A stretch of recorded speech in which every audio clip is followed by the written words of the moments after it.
आतापर्यंत पक्षामध्ये जे घडलं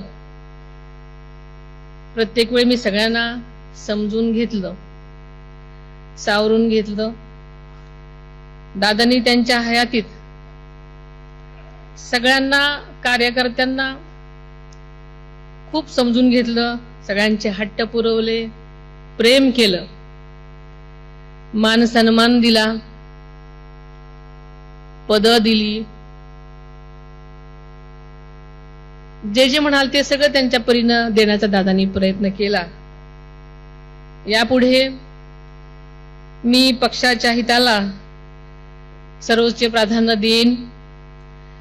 कुणाचाही अनावश्यक हस्तक्षेप यामध्ये असेल तर नक्कीच विचार केला जाईल.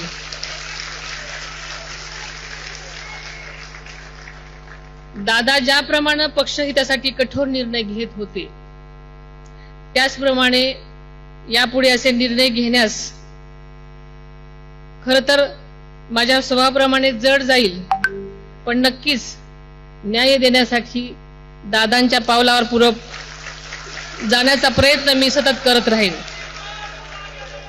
मला खात्री आहे पक्षाचे कार्यकर्ते, पदाधिकारी, सर्वच सहकारी हे पक्षहिताच्या निर्णयास माझ्यासोबत कायमच असतील आणि साथ देतील.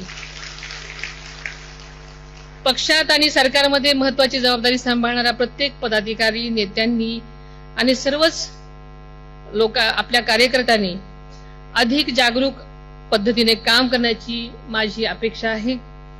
पक्षाची होणारी बदनामी होणार नाही याची जबाबदारी माझ्यासह आपल्या सर्वांचीच आहे.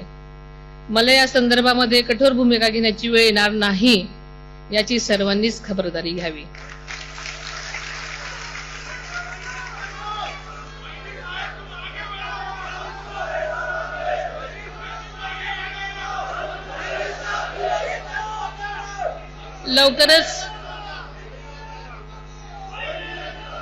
लवकरच विविध महामंडळे त्यावरील सदस्यांच्या नियुक्त्या केल्या जाणार आहेत.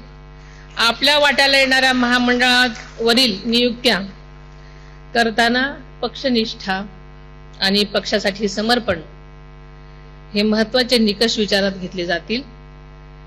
महामंडळासाठी पक्षाकडे ज्यांनी अर्ज केले असतील त्यांची सगळे मिळून आम्ही विचार करू. त्यामुळे कोणीही काळजी करण्याचं कारण नाही.